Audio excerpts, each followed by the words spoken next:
ನಮಸ್ತೆ ಸ್ನೇಹಿತರೆ, ಶಕ್ತಿ ಚಾನೆಲ್ಗೆ ಸ್ವಾಗತ. ಹೇಗಿದ್ದೀರಾ ನೀವೆಲ್ಲರೂ ಚೆನ್ನಾಗಿದ್ದೀರಾ ಅಂತ ನಾನು ಭಾವಿಸ್ತೀನಿ. ಇವತ್ತು ನಾನು ಮಾಡಿ ತೋರಿಸಿರೋ ರೆಸಿಪಿ ಮೊಟ್ಟೆ ಪಲಾವು. ರೆಸ್ಟೋರೆಂಟ್ನಲ್ಲಿ ಮಾಡೋ ತರಹ ಅಷ್ಟೇ ರುಚಿಯಾಗಿ ಹೆಚ್ಚು ಮಸಾಲೆ ಹಾಕದೆ ಸುಲಭವಾದ ವಿಧಾನದಲ್ಲಿ ಹೇಗೆ ಮಾಡೋದು ಅಂತ ನಾನು ತೋರಿಸ್ಕೊಡ್ತೀನಿ. ಹೊಸದಾಗಿ ಯಾರು ನನ್ನ ಚಾನಲ್ನ ನೋಡ್ತಿದ್ದೀರಾ ಸಬ್ಸ್ಕ್ರೈಬ್ ಮಾಡ್ಕೊಂಡು ನೋಡಿರಿ, ಮತ್ತು ಬೇರೆ ಕೂಡ ಶೇರ್ ಮಾಡಿರಿ. ಈಗ 1 ಲೋಟ ನಾನು ಬಾಸುಮತಿ ಅಕ್ಕಿನ ತೊಗೊಂಡಿದ್ದೀನಿ. ಬಾಸುಮತಿ ಅಕ್ಕಿನ ತಗೊಂಡು 1-2 ಸಾರಿ ಚೆನ್ನಾಗಿ ತೊಳಿಬೇಕು. ತೊಳೆದಾದಮೇಲೆ ಒಂದು 15 ನಿಮಿಷ ನೆನೆಯೋದಕ್ಕೆ ಬಿಡ್ತೀನಿ.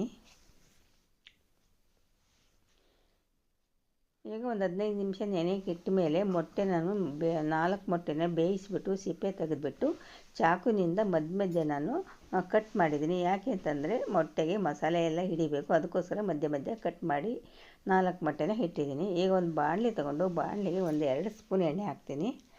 ಎಣ್ಣೆ ಹಾಕಿದ ಮೇಲೆ ಸ್ವಲ್ಪ ಖಾರದ ಪುಡಿ, ಸ್ವಲ್ಪ ಉಪ್ಪು ಹಾಕ್ತೀನಿ. ಖಾರದ ಪುಡಿ ಉಪ್ಪು ಹಾಕಿದ ಮೇಲೆ ಇವಾಗ ನಾನು ಬೇಯಿಸಿಟ್ಕೊಂಡಿರೋ ಮೊಟ್ಟೆನ ಹಾಕ್ಬಿಟ್ಟು ಚೆನ್ನಾಗಿ ಫ್ರೈ ಮಾಡ್ತೀನಿ. ಆ ಮಸಾಲೆ ಮೊಟ್ಟೆಗೆ ಹಿಡಿಬೇಕು, ಹಾಗೆ ಚೆನ್ನಾಗಿ ಸಣ್ಣ ಉರಿನಲ್ಲಿ ಫ್ರೈ ಮಾಡಬೇಕು.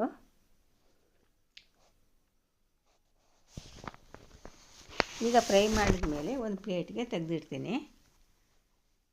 ಈಗ ಕುಕ್ಕರ್ ತೊಗೊಂಡು ಕುಕ್ಕರ್ಗೆ ನಾನು 4-5 ಸ್ಪೂನ್ ಎಣ್ಣೆ ಹಾಕಿಬಿಟ್ಟು ಅದಕ್ಕೆ ಕಲ್ಲುವ್ವ, ಪಲಾವ್ ಎಲೆ, ಚಕ್ಕೆ, ಲವಂಗ, ಏಲಕ್ಕಿ, ಸಾಜೀರ, ಸ್ಟಾರ್ ಹೂವು,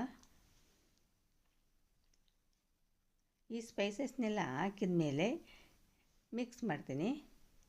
ಇದನ್ನು ಮೀಡಿಯಮ್ ಉರಿ ಇಟ್ಕೊಂಡು ಮಾಡಬೇಕು. ಇವಾಗ ಸಣ್ಣದಾಗಿ ಕಟ್ ಮಾಡಿ ಇಟ್ಕೊಂಡಿರೋ 2 ಗೆಡ್ಡೆ ಈರುಳ್ಳಿನ ಹಾಕ್ತೀನಿ. ಈರುಳ್ಳಿ ಕೆಂಪಾಗಬೇಕು. ಕೆಂಪಾಗೋರು ಕೂಡ ಮೀಡಿಯಮ್ ಉರಿ ಇಟ್ಕೊಂಡು ಚೆನ್ನಾಗಿ ಫ್ರೈ ಮಾಡಬೇಕು. ಕಲರ್ ಚೇಂಜ್ ಆಗಬೇಕು ಈರುಳ್ಳಿದು. ಇವಾಗ 1 ಸ್ಪೂನು ಶುಂಠಿ ಬೆಳ್ಳುಳ್ಳಿ ಪೇಸ್ಟ್ನ ಹಾಕ್ತೀನಿ. ಶುಂಠಿ ಬೆಳ್ಳುಳ್ಳಿ ಪೇಸ್ಟ್ ಹಾಕಿದ ಮೇಲೆ ಹಸಿ ವಾಸನೆ ಹೋಗೋರು ಕೂಡ ಫ್ರೈ ಮಾಡಬೇಕು.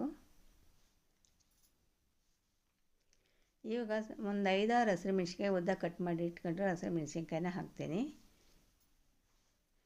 ಇವಾಗ ಒಂದು ಅರ್ಧ ಹಿಡಿ ಪುದೀನ ಸೊಪ್ಪು ಹಾಕ್ತೀನಿ. ಒಂದು ಅರ್ಧ ಹಿಡಿ ಕೊತ್ತಂಬರಿ ಸೊಪ್ಪನ್ನ ಹಾಕ್ತೀನಿ. ಪುದೀನ ಕೊತ್ತಂಬರಿ ಸೊಪ್ಪು ಹಾಕಿದ ಮೇಲೆ ಚೆನ್ನಾಗಿ ಮಿಕ್ಸ್ ಮಾಡಬೇಕು. ಮಿಕ್ಸ್ ಮಾಡಿಬಿಟ್ಟು ಫ್ರೈ ಮಾಡಬೇಕು. ಇವಾಗ ಧನಿಯಾ ಪುಡಿ ಹಾಕ್ತೀನಿ. 1 ಸ್ಪೂನು ಧನಿಯಾ ಪುಡಿ, 1 ಸ್ಪೂನು ಬಿರಿಯಾನಿ ಪೌಡರು. ಧನಿಯಾ ಪುಡಿ, ಬಿರಿಯಾನಿ ಪೌಡ್ರ್ ಹಾಕ್ಬಿಟ್ಟು ಕಡಿಮೆ ಉರಿ ಇಟ್ಕೊಂಡು ಹಾಕಬೇಕು. ಚೆನ್ನಾಗಿ ಫ್ರೈ ಮಾಡಬೇಕು. ಇವಾಗ ಸ್ವಲ್ಪ ಅರಿಶಿಣದ ಪುಡಿ ಹಾಕ್ತೀನಿ. ಮೊಸರು ಒಂದು ಅರ್ಧ ಬಟ್ಲು ಮೊಸರು ಹಾಕ್ತೀನಿ. ಮೊಸರು ಹಾಕಿದ ಮೇಲೆ ಚೆನ್ನಾಗಿ ಸಣ್ಣ ಉರಿನಲ್ಲಿ ಫ್ರೈ ಮಾಡಬೇಕು. ನೋಡಿ, ಈಗ ಸುತ್ತ ಎಣ್ಣೆ ಬಿಟ್ಕೋಬೇಕು ಮತ್ತು ಹಸಿ ವಾಸನೆ ಹೋಗಬೇಕು. ಚೆನ್ನಾಗಿ ಫ್ರೈ ಮಾಡಬೇಕು. ಇವಾಗ ನಾವು ನೆನೆಸಿಟ್ಟಿದ್ವಲ್ಲ ಅಕ್ಕಿ ಹಾಕಿಬಿಟ್ಟು ನಿಧಾನಕ್ಕೆ ಮಿಕ್ಸ್ ಮಾಡಬೇಕು. ಚೆನ್ನಾಗಿ ನಿಧಾನಕ್ಕೆ ಮಿಕ್ಸ್ ಮಾಡಬೇಕು.